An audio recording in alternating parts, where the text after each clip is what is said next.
Hello and welcome to CrossTalk, where all things are considered. I'm Peter Lavelle. We live in surreal times. A short time ago, even imagining a negotiated end to the tensions on the Korean Peninsula was a flight into fancy. But here we are. Is this becoming a foreign policy victory for Trump?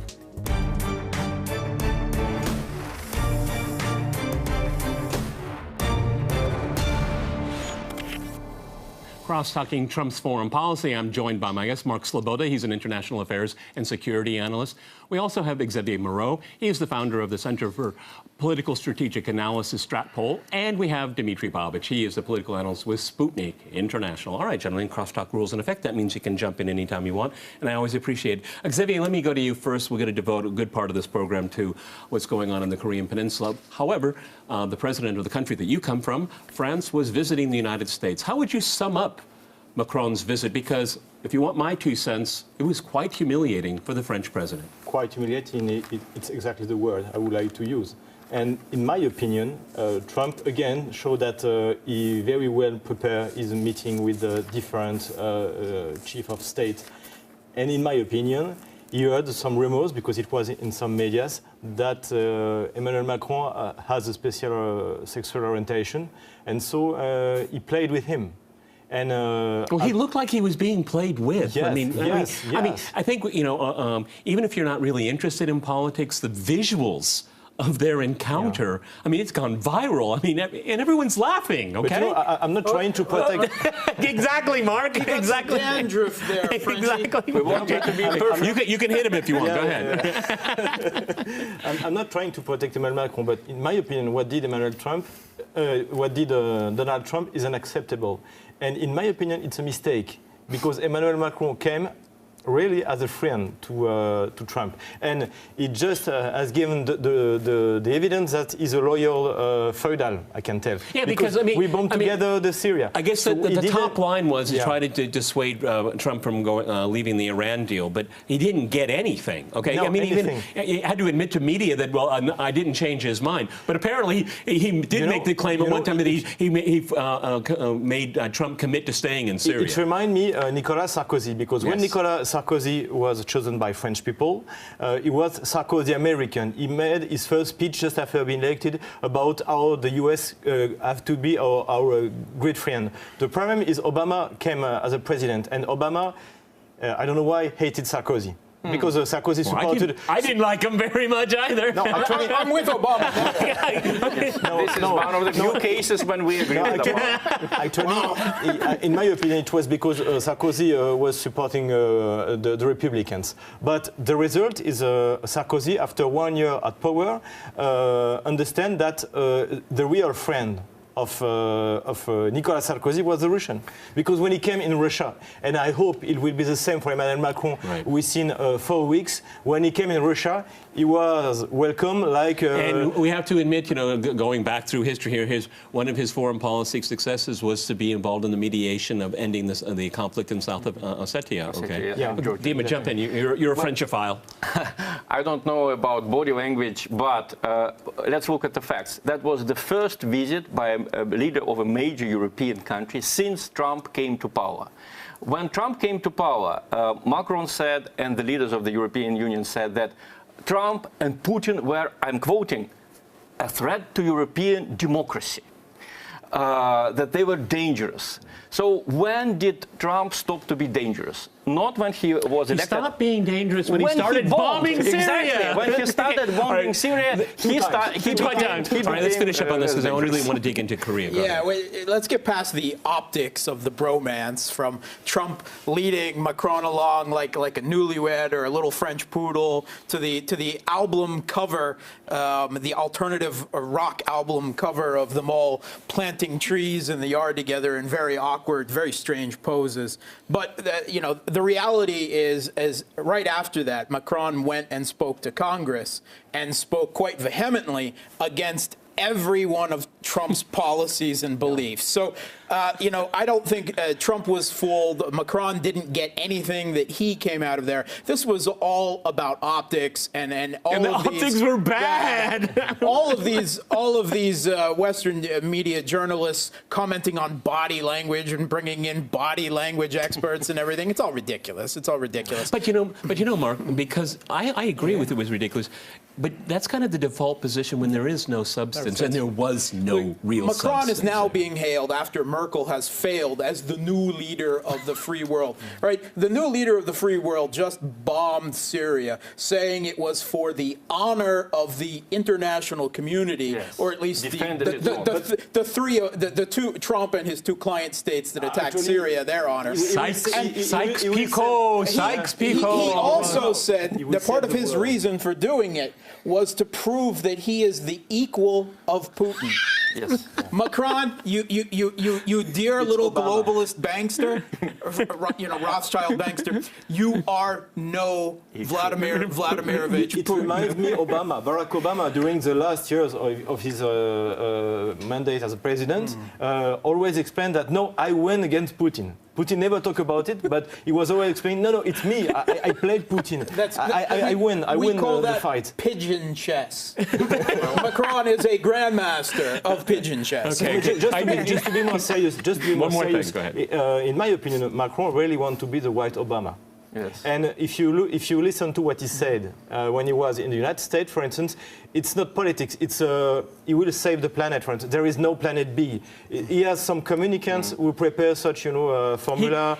He should have met with Trudeau. I think he probably would have been happier. I think he wants to be the little emperor that couldn't. He's the first bromance, actually, before Trump. The first bromance is between Emmanuel Macron and Okay. Trudeau. All right, I'm going to hold my nose on that one there, gentlemen. Let's talk about some real substance here. Dima, things are moving quite quickly on the Korean Peninsula. I've been following it very closely, like everyone else, but I think there's a fundamental misunderstanding in Western media about what's really going on. Because what's really going on is the Koreans deciding their fate, irrespective of who wants to take credit for it. You know what I mean? I like the headline that the Moon of Obama gave to its article describing this meeting. A most hopeful Korean summit with little chance of final success. That's just building it in there. Failure is, okay, Well, is the only option. If it had been just between Koreans, the problem would have been solved long ago. We see that there is no real perennial animosity. There is no real hurdle between Koreans. The problem is not about North Korea not being able to reform itself. It is reforming itself. The problem is with the Western world, which in the last 20 years changed completely, changed beyond recognition, and which cannot agree to any kind of compromise, even if that allows to lessen the nuclear danger. The underlining thing that no one talks about, Mark, in Western media, because most Western media don't know what they're talking about anything most of the time, is that the Koreans may determine their own destiny without an outside power. This is something that is hard to stomach in the swamp. I've got 3 examples to bring that home for you. The New York Times. The New York Times has a Twitter account, the New York Times at War, which focuses on their war coverage. Who knew? Which they had an article. With cameras rolling, Korea's leaders put a peaceful spin on propaganda. And the New York Times at War header was, the moment in which Kim and Mr. Moon stepped on the border was one of several images that displayed both countries' understanding of the propaganda value of political theater. Well, this is a cautionary warning about peace from the New York Times at War. Yes. Number 2, Fortune magazine. South Korea and North Korea handshakes, peace talks hurt U.S. defense stocks. Okay, here isn't winning from the denuclearization? God forbid. The 5 largest U.S. military industrial complex contractors lost $10.2 billion in one day. Who will cry when peace occurs to Lockheed Martin, Northrop Grumman, General Dynamics, Raytheon, and Boeing? And last but not least, I give you a reporter from the U.S. military Stars and Stripes newspaper, Bob Reed. He commented, North and South Korea agree on denuclearization of the peninsula, but fall short of specifics, which is true yet. Is President Moon seeking a separate peace with the North, sidestepping the all-important U.S. security interests? See, this is it. This is what Western media and the think tanks, they can't comprehend. It's not about them. Yeah. This is their real big problem here. No, it's very interesting is that the North Korean regime, if we can use that word, this is a very calculated plan on their part. And they understood what happened in Libya. They understood what happened in Iraq. Okay? So they come to the peace table strong and supporting and with nuclear weapons and with the goal of maintaining their sovereignty. I don't understand what's going on in the think tanks in Washington, D.C. This is as patently obvious as it gets. Okay, there is a country we talk to Northern and Southern Korea. It's Russia. Southern Korea and China. And China is a special zone of influence. But if there is a reconciliation between North and South Korea, who will lose? The U.S. Because no need to have some U.S. troops anymore on the... 30,000 U.S. troops still stationed. Do you have any idea how much a year that? I do not. It's huge, I'm sure. And not only in South Korea, in Japan. In Japan? Yeah. Oh, the Japanese don't want to see this happen. Oh, they don't, because guys. there are historical animosities each between the Koreas and Japan. The globalist ideology will also lose. That would be the other major loser, not just the United States, because I don't think it's in the United States' national interest to have 3 aircraft carriers permanently stationed right next to North Korea. Not the US interest, but, But it is it's the Pentagon's interest. Well, unfortunately... Right, gentlemen, let me jump in here. We're going to go to a short break, and after that short break, we'll continue our discussion on some real news. Stay with RT.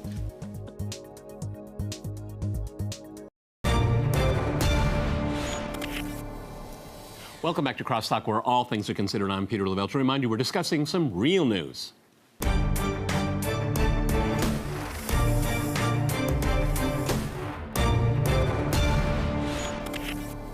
Okay, gentlemen, let's stay with this, the Korean Peninsula. One of the things I think is interesting, again, looking how Washington reads this and the think tanks, is that there's the possibility, the tantalizing possibility that they can flip North Korea and to join the Western camp. What I think is really interesting is that, first of all, that is not going to happen, and it's probably going to be the other way around. South Korea, and we have this new government under Moon, very popular, 75% approval rating. Last year we had massive protests against the former government, against their policies vis-a-vis North Korea. I mean, the Moon has got all of his ducks lined up. And so does Kim. And I think we should focus more on this internal affair among the Korean. I mean, I looked at some of the pictures here. I was quite moved, to be honest with you, having watched this for so many decades. But the cultural thing, which really, it really brought them, they are the same. They really are. They come from the same origins, okay? I thought that was a very nice touch here. I think we could see them becoming the Finlandization of geopolitics. It's not the first time.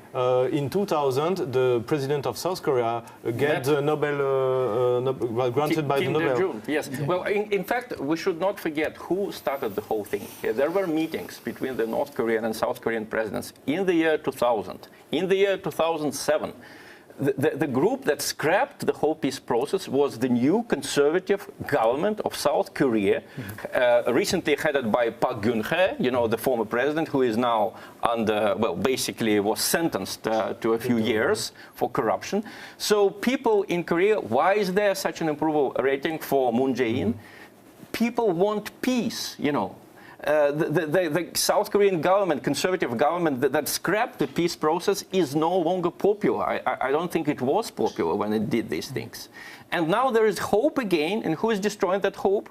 The global West, the collective West. It's so odd, how everything is flipped. Liberals used to be for peace, Peter, what it showed, it's the West bombed Syria 2 weeks ago, and they never bombed Northern Korea, because they have nuclear weapon. You want to help proliferation of atom weapons? Nuclear weapons. Yeah. Thanks the West. Yeah, Gaddafi and Saddam Hussein can concur on that one right there. Yes. And Milosevic. And Now- Gaddafi had no prejudice against Sarkozy, unlike Obama. And look what happened to There- him, right? Well, apparently he took his money, too, okay? We have seen this before. There have been substantial photo ops between North and South Korean leaders. So before we get our hopes too high. No, Mark is right. Let's be skeptical. We have to be skeptical. But there are three things that I think make this situation different than the others and do give me real signs of hope. One, and the first and most important, is that North Korea obtained a credible strategic deterrent. They successfully developed a nuclear program, nuclear weapons, That and is ballistic deliverable. missiles, right? That could deliver of them. They got everything they wanted. They have a strategic deterrent. They could now stand back, cancel tests, and that's why go they to can come to the peace table. with leverage from a position of strength. Secondly, we have a South Korean leader who, God bless him, is willing to see this and still come to the table with a reasonable, rational way of dealing with it because he genuinely wants peace. And he is hated.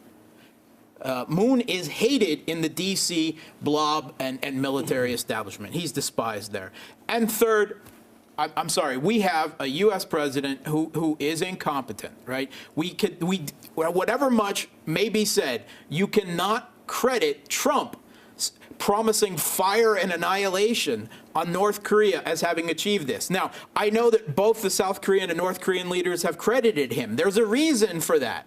It's because they don't want him to ruin it, and they're hoping by buying him into the process as part of the one who brought it about, that it will be harder for the U.S. to sabotage it. And the U.S. has long been the biggest single obstacle to peace. And this is one of the reasons why, and I think this is why the North Koreans also said, much to the surprise of many people, that they don't demand an immediate evacuation, withdrawal of all American forces. Because it's phased. Right, phased. Denuclearization And they do know that you can't demilitarization. make that demand, like, say, be gone by the weekend. That's going to be, it's technically They impossible. are not going to give up any substantial part of their nuclear program until they start to see elements of actual demilitarization on the South Korean and American side. So this is going to be a long confidence-building process. I mean, to undo 68 years of conflict and strife here. But you know, it's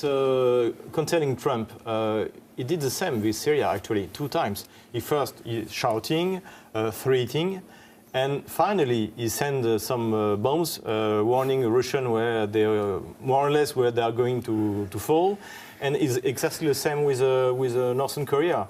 He threatened.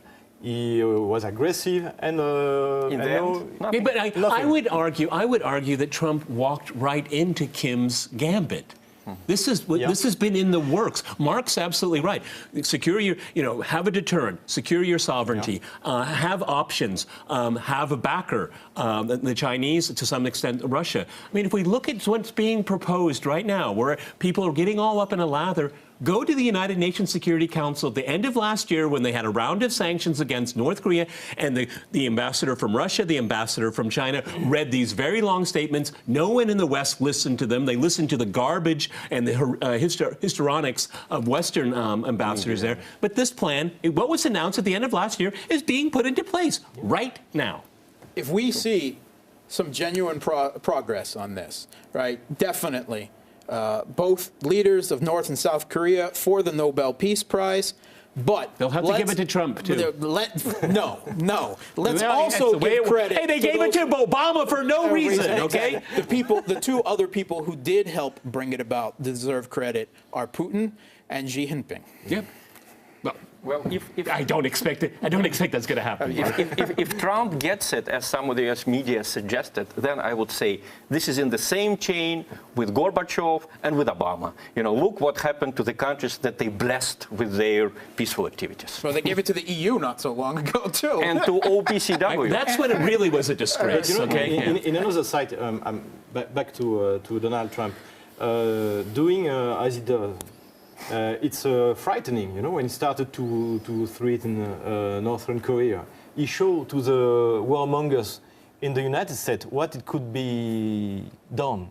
if we continue. You're right. You know, I know because because that's why I said in my introduction. I mean, not long ago, this would have been a flight into fancy because there's this inability to think in different ways. We were talking about war just a few episodes ago. Yeah. But maybe because I can't accept that Trump is stupid. And I would like to imagine that, you know, he's a I don't think he's stupid. I mean, I've always said, I'm more concerned with the company that he keeps, okay? Yeah. I mean, we have John Bolton around. That's a very dangerous character, an analyst and policymaker that, to my mind, has never gotten anything right ever in his entire career, okay? Let me find my coffee mug to throw at you. Yeah, he's, you know, a notorious guy that kisses up and spits at people that don't agree with him, okay, his underlings. Let's not forget that Mike Pompeo was, despite being a Christian fundamentalist and supporting of torture, got enough Democratic votes to be approved as the Secretary of State this week. I guess his first official trip is to That's where? what's to North Korea. And No, he wasn't Secretary of State. He met with the Saudi Arabia. Saudi Arabia. He also has had meetings, and I'm afraid that Pompeo is trying to own this process, and that scares me even more than Trump, because he will try to sabotage it from within. I'm not a specialist of the United States, of course, but couldn't we imagine that Donald Trump has to give something to the neocons who are, till November this year, I hope. He took on Syria. That's what he gave them. He bombed what? He bombed nothing. He bombed... we don't even know if the missiles worked, okay?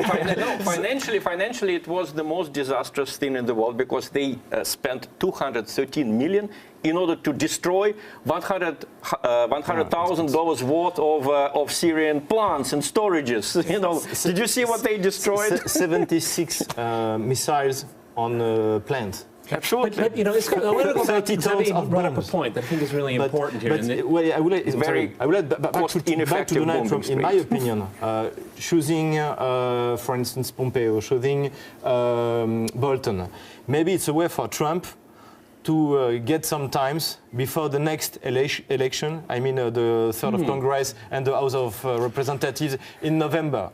Because if the pro-Trump Republicans will win the primaries, is a win on the House of Representatives. So maybe we will have the beginning of the Trump administration at this time. You mentioned this key word, win, and this is what Trump wants. He wants a win. Yes. He needs a win. In the midterms, or he gets impeached. This is the tension. We have Pompeo, we have Bolton, we have always confused Nikki Haley, okay, always confused, and we have Trump wanting a win. This is the great tension right now. They don't need a win. Actually, what they need is not to lose so badly that they lose control of the House and the Senate.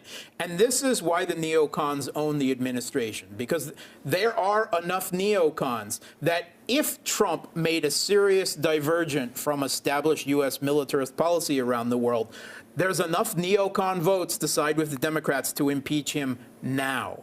That's why all these neocons have been appointed around Trump, because they own the administration by threat of blackmail impeachment. 40 seconds, Jimmy.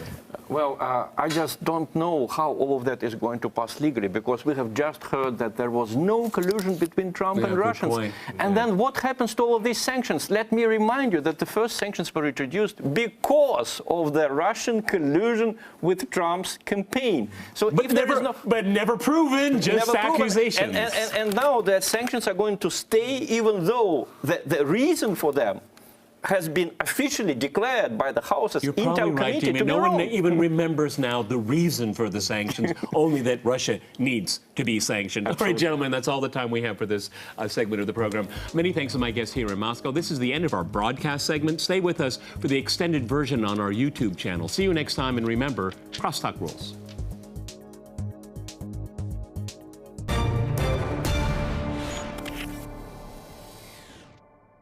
Okay, now this is the extended version of our program where we go for political potpourri. Mark, you're up. Yeah, I think having lived in it for so long, myself being part of the military, we tend to forget the strength that the U.S. military-industrial complex has on our government and our foreign policy.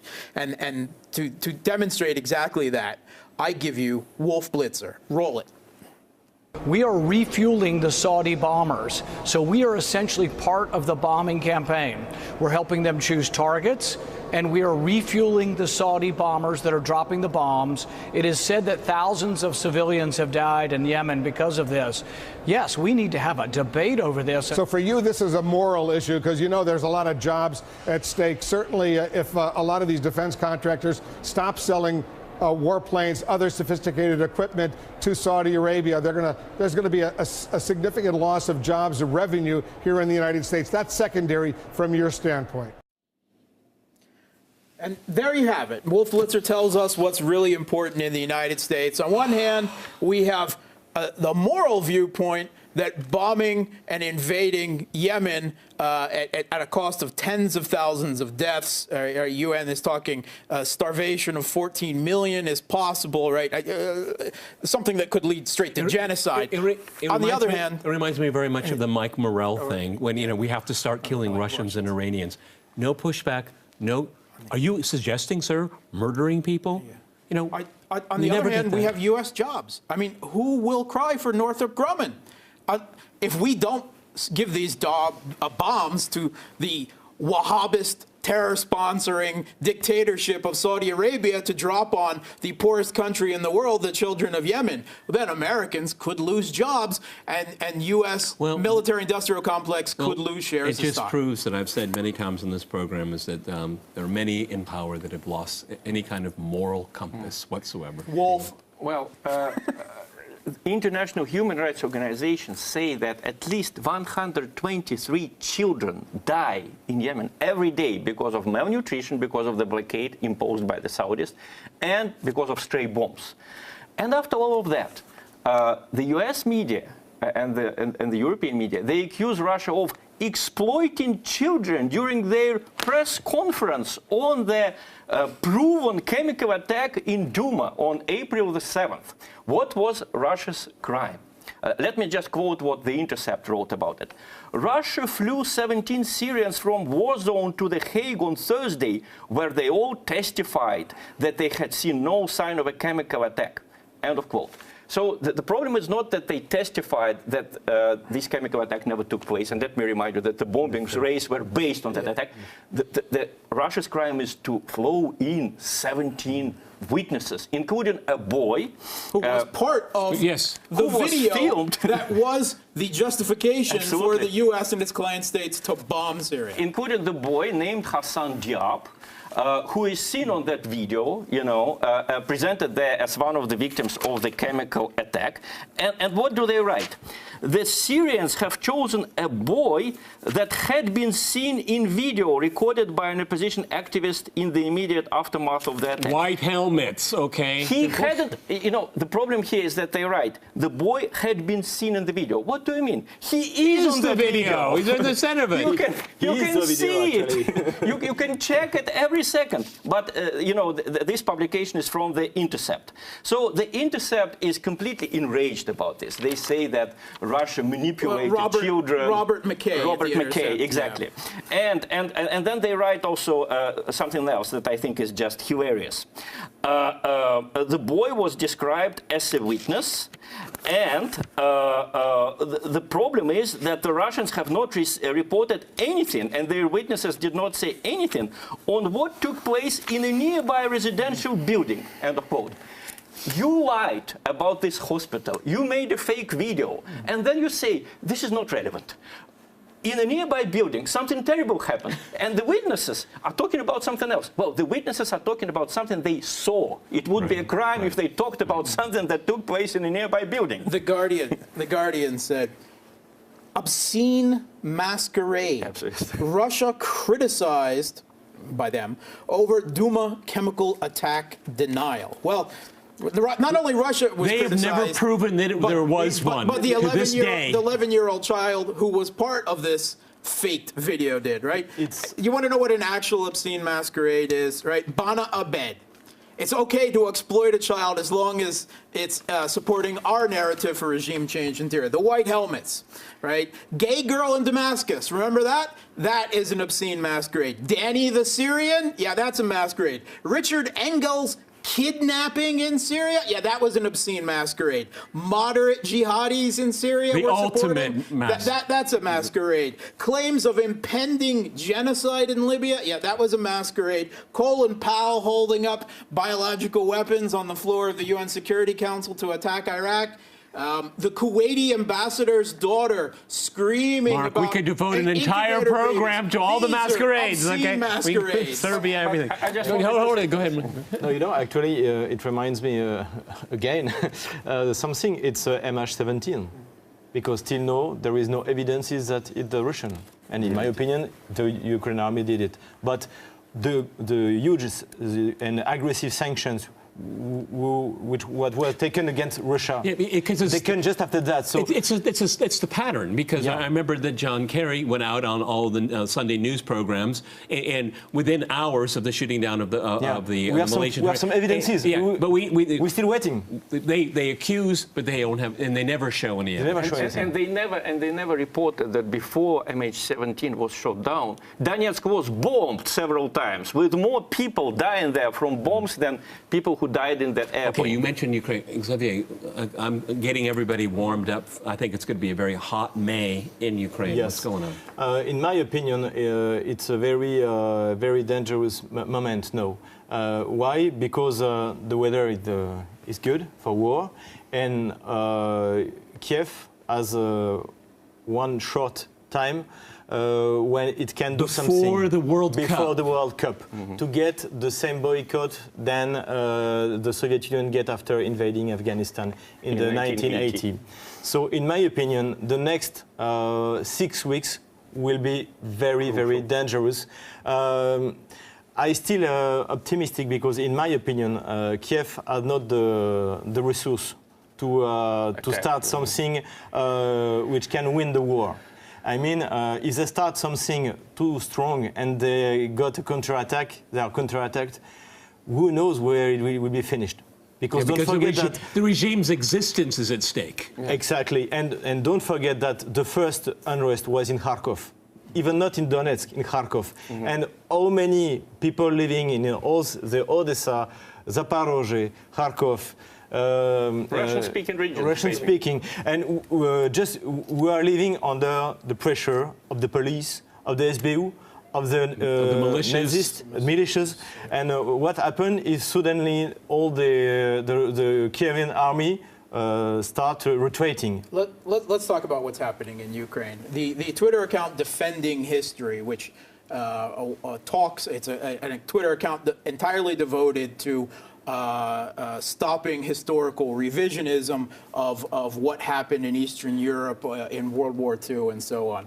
Dateline Ukraine. As Lvov celebrates the 75th anniversary of the founding of the Ukrainian Waffen-SS Galician Division, which they will be celebrating with parades and much fanfare, much as like happens in Estonia. And a lot of regalia, Nazi regalia. Today, the Ukraine Post Office adds to the fun by releasing Waffen-SS stamps. Now let's see if we can get a visual on this here. Note Major Pahabushi, upper right, in full SS Sturmbannführer uniform with Totenkopf on the cap. Now, this is Nazi revivalism funded and armed by US and EU government and taxpayers, right? Remember, there are no Nazis in the Ukraine, right? That's all Russian propaganda, except for the ones they put on their postage stamps.